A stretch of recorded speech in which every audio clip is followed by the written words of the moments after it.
من یرتد منکم عن دینہ فسوف یأتی اللہ بقوم یحبہم ویحبونہ۔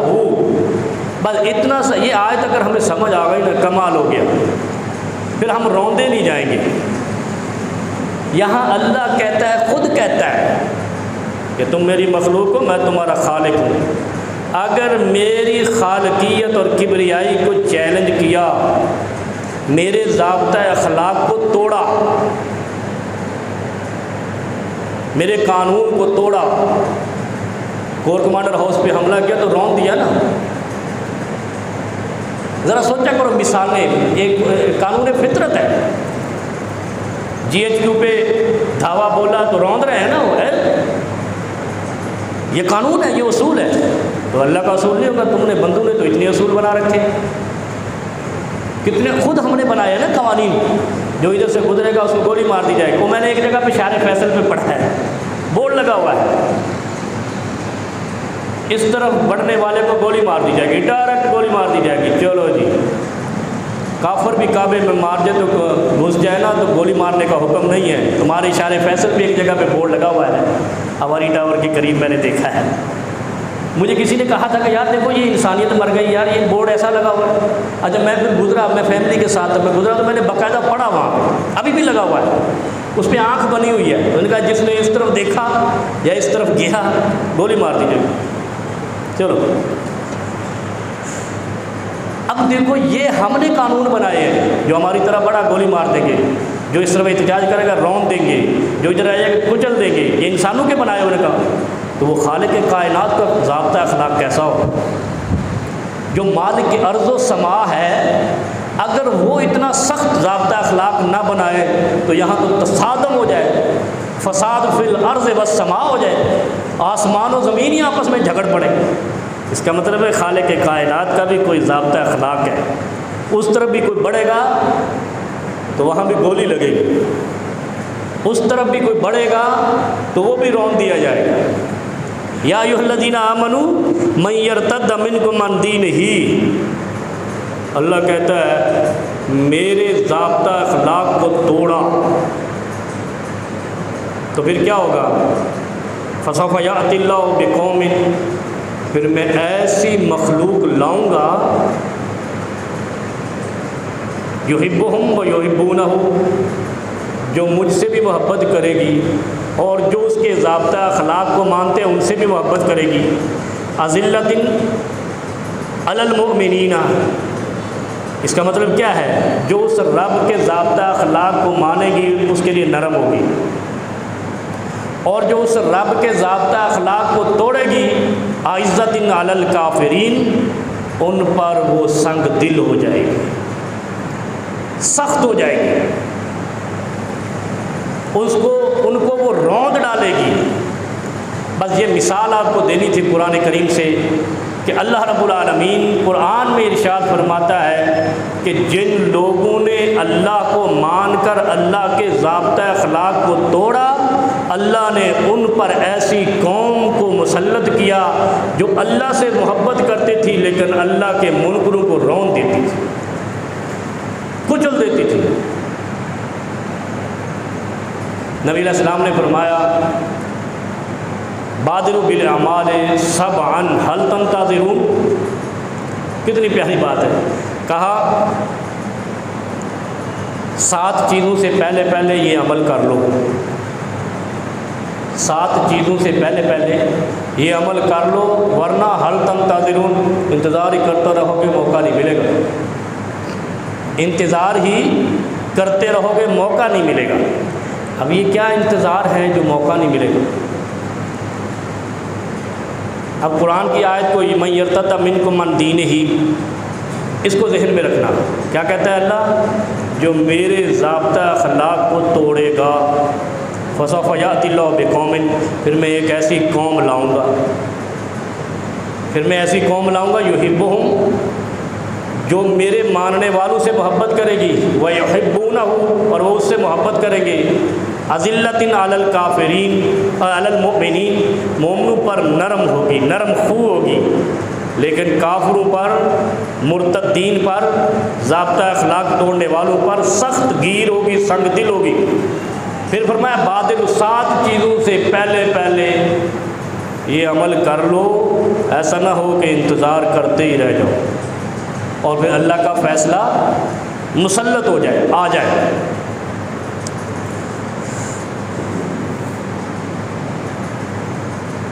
الا فقرا منسیا، اللہ کی کچھ جسے کہتے ہیں نا ضابطہ حدود و قیود ہے خالق کائنات، وہ یہ چاہتا ہے یہ نہیں چاہتا ہے۔ وہ دائیں ہاتھ سے بندہ مومن کو کھاتے ہوئے دیکھنا چاہتا ہے، بائیں سے نہیں دیکھنا چاہتا۔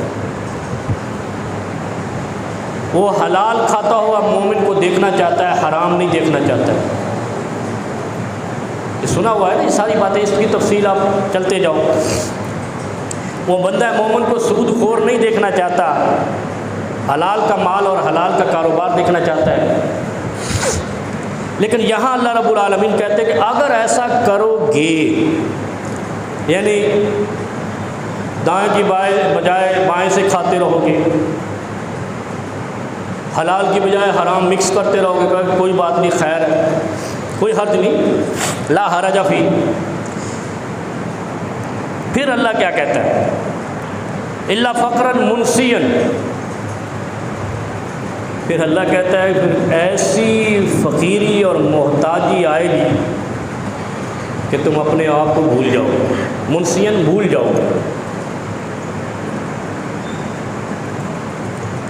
اچھا ہمیں جو ہے نا، میں آج ایک مثال دے دیتا ہوں بوجھل دل کے ساتھ۔ آپ کہیں گے ہم سے کافر اچھے ہیں، کافر دوسرے کا حق نہیں کھاتے، قانون کے پابند ہے نا۔ کبھی سنا ہے آپ نے سگنل توڑ کے بھاگ گئے؟ کبھی سنا ہے آپ نے کہ دوسرے کے گھروں کو گرا دیا، مخالفین کے گھروں کو گرا دیا، ڈیمالش کر دیا؟ کبھی سنا ہے آپ نے کہ وہ قبضے مار رہے ہیں؟ کبھی نہیں سنا ہوگا۔ وہ جس اصول و ضابطے میں رہتے ہیں نا، جو انہوں نے ضابطہ اخلاق کفر کا بنایا ہوا ہے، اس کو نہیں توڑتے اس دور میں۔ اور مسلمان جن کے لیے ضابطہ اخلاق اترا، یہ اس کو پھلانگ رہے ہیں، اور کفار ان کی کتابیں پڑھ کے، مسلمانوں کا یہ قرآن پڑھ کے اور نبی کی سیرت پڑھ کے اپنے قوانین کے پابند بنا رہے ہیں۔ یہ کافروں کا اصول نہیں تھا، یہود و نصارہ کا اصول نہیں تھا۔ یہود و نصارہ تو اصل وہ قومیں تھیں جنہوں نے خدا کا ضابطہ اخلاق توڑا تھا، تبھی تو اسلام آیا تھا، تبھی تو نبی صلی اللہ علیہ وسلم مبعوث ہوئے تھے کہ یہود و نصارہ نے خدا کو بھلا دیا تھا، اللہ کے ضابطہ اخلاق کو توڑ دیا تھا۔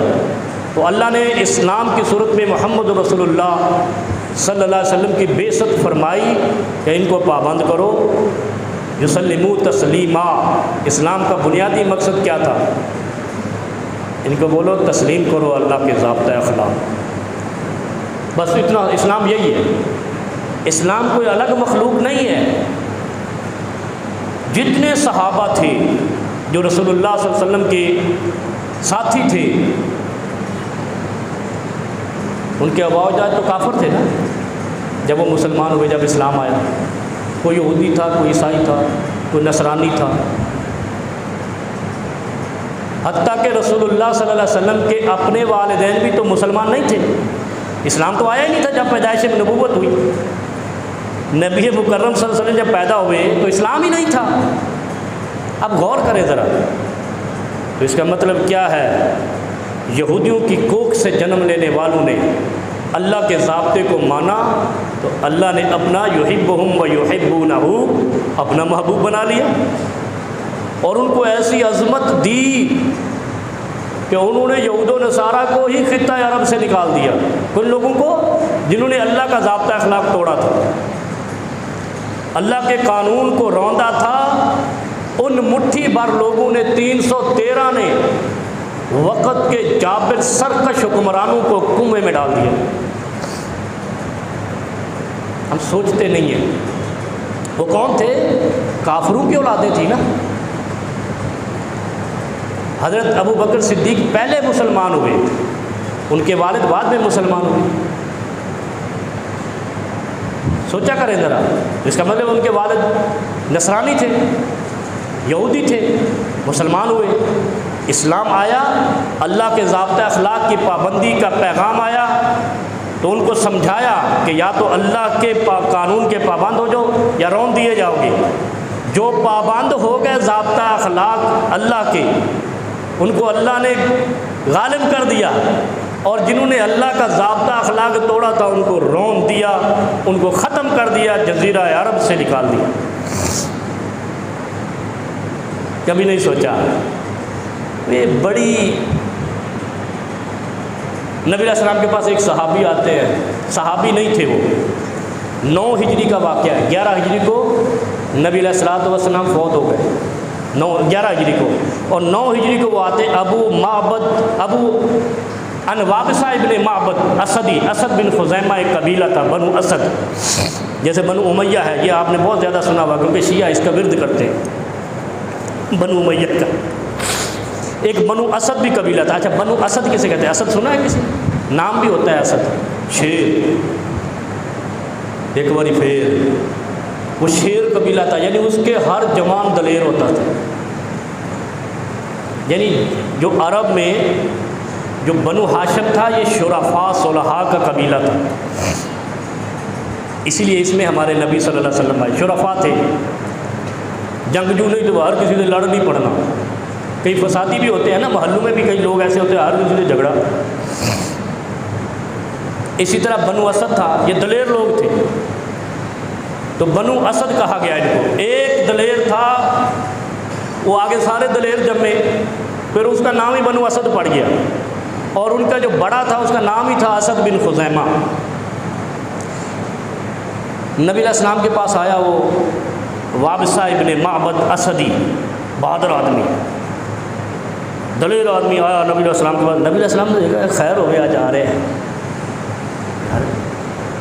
ہمارے بھی یہاں کوئی آ جائے نا، آپ کے بھی پولیس والا، رینجر والا، تو آج کل پتہ یہ چلتا ہے کسی پی ٹی آئی کو پکڑنا آیا، یہ کیوں آیا بھائی؟ وہ پی ٹی آئی والے کے گھر آیا، تو وہ آیا تھا نبی علیہ السلام کے گھر، اسد قبیلے کا جوان وابصہ بن معبد۔ نبی علیہ السلام نے اس کو دیکھا اور پوچھتے ہیں، اب وہ مسلمان نہیں تھا، وہ جوان مسلمان نہیں تھا، 9 ہجری کی بات ہے، اور اس آدمی سے 11 حدیثیں روایت ہیں، جو ایک ہی ملاقات میں ایک شریف آدمی سے ملا مسلمان ہو گیا۔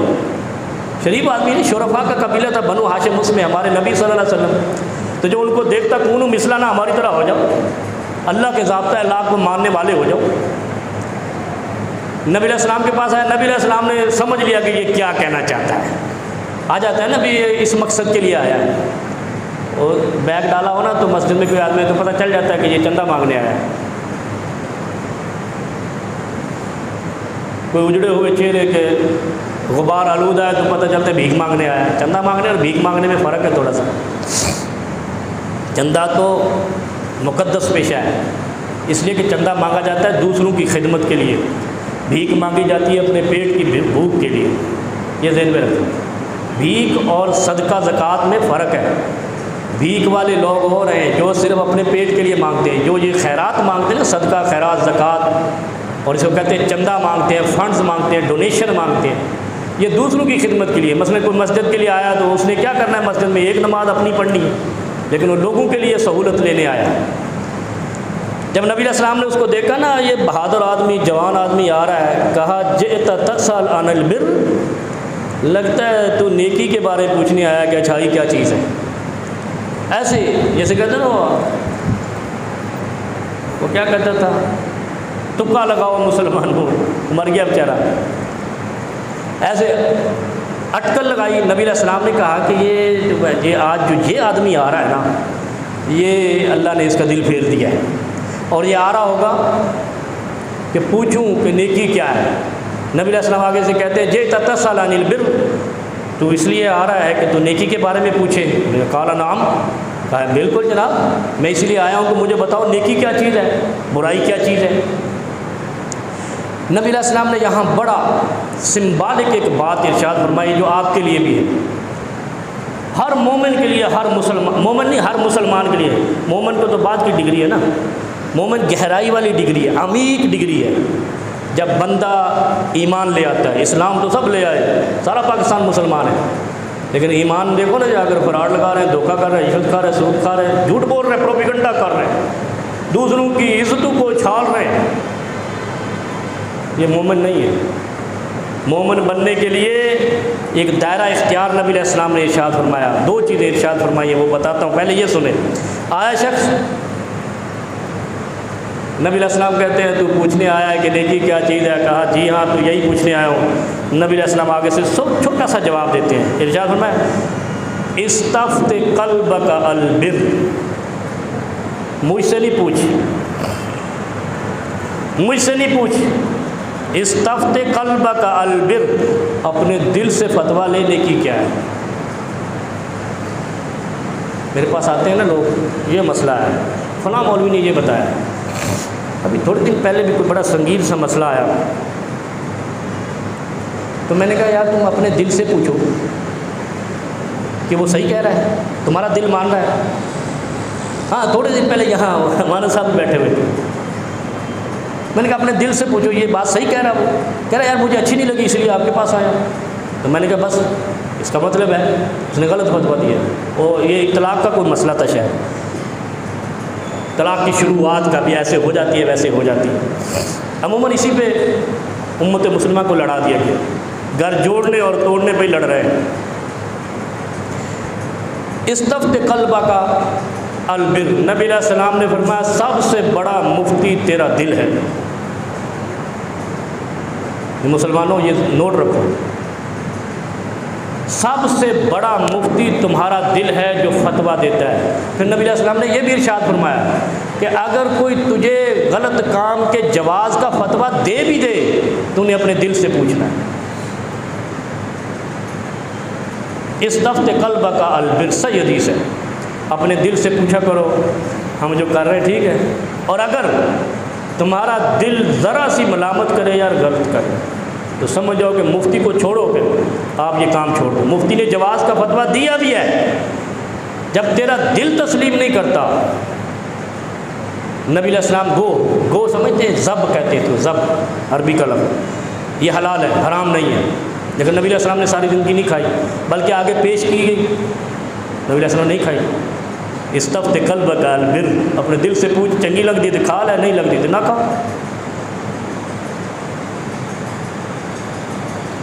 بہت ساری چیزیں ایسی ہیں، کتنی یہاں اجناس ہیں، غذائیات ہیں جو نہیں کھاتے ہم، حلال ہے وہ، تو جب شریعت کا بڑا مسئلہ آتا ہے پھر صرف مفتی پہ دکھا کے بیٹھ جاتے ہیں، اس نے کہا اس لیے ہم نے کر دیا، نہیں، نبی علیہ السلام نے آخری پوائنٹ یہ بتایا ہے، اگر سارے مفتی بھی کہہ دیں حلال ہے، تیرا دل نہیں کر رہا نہیں کھانا، تیرا دل نہیں کر رہا نہیں کرنا۔ کس کو فرمایا؟ 9 ہجری میں جو مسلمان ہوا، اس بات کو سن کے وہ بندہ مسلمان ہو گیا تھا، اتنی بات سن کے اسی مجلس میں اس نے 3-4 سوال کیے، باقی تو وہی توحید والا اور نماز والا اور زکوٰۃ والا، لیکن ایک یہ تھا کہ نیکی کیا ہے؟ نبی علیہ السلام نے کہا اپنے دل سے پوچھ لے، جو تجھے اچھا لگتا ہے کرتا جا، جو نہیں لگتا ہے نہیں کر۔ اس بات کو سن کے وہ مسلمان ہو گیا، توحید پہ آ گیا۔ پھر 11 روایتیں بھی نبی علیہ السلام کو سمجھو، اسلام آپ کے اوپر ہے، اسلام مولویوں کے اوپر نہیں ہے۔ جب سے مولویوں کے اوپر چھوڑا ہے تو تم آپس میں دست و گریبان، سارے مسلمان دست و گریبان ہیں، سارے کافر سکون سے اپنے اپنے ملک آباد کر رہے ہیں، ترقیاں کر رہے ہیں، اور ہم برباد ہیں۔ صرف ہم نہیں، کسی بھی مسلمان ملک میں چلے جاؤ، آپس میں ہندوستان میں چلے جاؤ، آپ کو بہت بڑی جمہوریت لگتی ہے، وہاں مسلمان دیکھ لو۔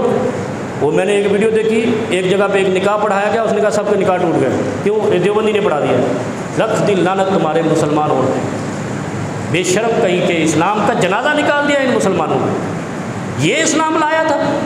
وہاں تو یہ کہا استفت قلبک البر، اب تیرا دل تیرا مفتی ہے، جہاں دل کرتا ہے جا۔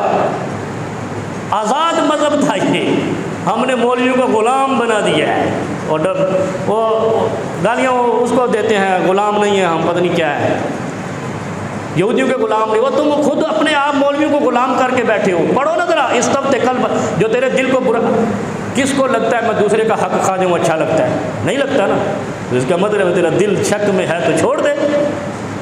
کس کو کسی رشوت خور کو، میں خود سرکاری دفتروں میں جاتا ہوں، کوئی رشوت خور عزت سے پیسے نہیں پکڑتا. یہ پولیس والے بھی عذاب یہی اسی کرتے. تو اس کا مطلب ہے دل نہیں چاہتا ان کا. تو اس کا مطلب یہ حرام چیز ہے. استفت قلب کا البر. تیرا دل تجھے اچھا نہیں کہتا تو کیوں کھاتا ہے؟ جس چیز کو دل نہ چاہے وہ اپنے اوپر حرام کر لو. جب کر لو گے تو بچے گا کیا؟ صرف حلال، صرف حلال. پھر نبی علیہ السلام نے فرمایا مطمئنت الیہ النفس واطمأن الیہ القلب. تیرا دل اور تیرا نفس، دل و دماغ میں جو چیز تجھے اچھی لگے وہ نیکی ہے. اور پھر فرمایا والاسم ما حاک فی النفس وتردد فی الصدر. جو تیرے سینے میں شک کرے، تیرے دماغ کو ڈرائے، وہ نیکی نہیں ہے. پھر فرمایا وَإِنْ أَفْتَاكَ النَّاسُ أَفْتُوكَ. چاہے تجھے دنیا کے سارے مفتی اس کو حلال کا فتویٰ دیں، لیکن تیرے سینے میں کھٹکے تو وہ حلال نہیں ہے. مرغی حلال ہے، بیمار ہو جائے، ہمارا دل نہیں کرتا کھانے کو، تیرا دل نہیں کرتا تو نہیں کھا. چیز تو حلال ہے نا. سارے مفتی کہیں گے حلال، کھاتا کیوں نہیں کھاتا بھائی. اس سب سے بڑا مفتی بندے کا دل ہے. نبی علیہ السلام نے بادروا بالاعمال سبعا، 7 چیزوں سے پہلے یہ عمل کر لو، نہیں تو حل تنتظرون، پھر منتظر ہی رہو گے، موقع نہیں ملے گا. الفقر منسیا، ایسی فقیری محتاجی کہ تجھے سب کچھ بھلا دے. کیا بھلا دے؟ حلال کھانا بھلا دے، یادداشت بھلا دے، طبیعت بھلا دے، دوسروں کا احترام بھلا دے، عزت نفس بھلا دے، سب کچھ بھلا دے. ایسی فقیری سے پہلے نیکی کر لو. اور نیکی وہ ہے جو تیرے دل کو اچھی لگے. ذرا اس کو ملا کے پڑھتے جانا. پھر فرمایا او غنن مطغین، ایسی دولت مندی جو تجھے باغی بنا دے. اس سے پہلے نیکی کر لو. ایسی دولت مندی سے اللہ کی پناہ مانگو جو تجھے باغی بنا دے. اور مرضاً مفسداً، اور ایسی بیماری سے بھی پناہ مانگو جو تجھے بگاڑ دے. بیماری پلے کچھ نہیں چھوڑتی، ہڈیاں پسلیاں آ جاتی ہیں، شکلیں بدل جاتی ہیں. نبی علیہ السلام نے کیا فرمایا؟ اور مرضاً مفسداً، بگاڑ دینے والی بیماری سے پہلے نیک عمل کر لو. نیک عمل سمجھ گیا نا؟ استفت قلب کا البر. اپنے دل کو پوچھو ہم رشوت کھا رہے ہیں جائز ہے؟ ہم ناجائز کر رہے ہیں جائز ہے؟ ہم چوری زنا ڈکیتی کر رہے ہیں جائز ہے؟ ایسا نہ ہو کہ ایسی فقیری آئے سب کچھ بھلا دے، ایسا مرض آئے شکل بگاڑ دے. پھر فرمایا او حرمن مفندن، ایسا بڑھاپا سٹیا دینے والا. سٹیا سمجھتے ہیں؟ راستے بلا دے، گاڑی نہ ملے. ایسے بڑھاپے سے پہلے حلال کھا لو. ایسے ایام سے پہلے، ایسے بڑھاپے سے پہلے اپنے آپ کو نیکی پہ لگا لو، سیدھے راستے پہ لگا لو. یا سیدھا راستہ مشکل نہیں ہے،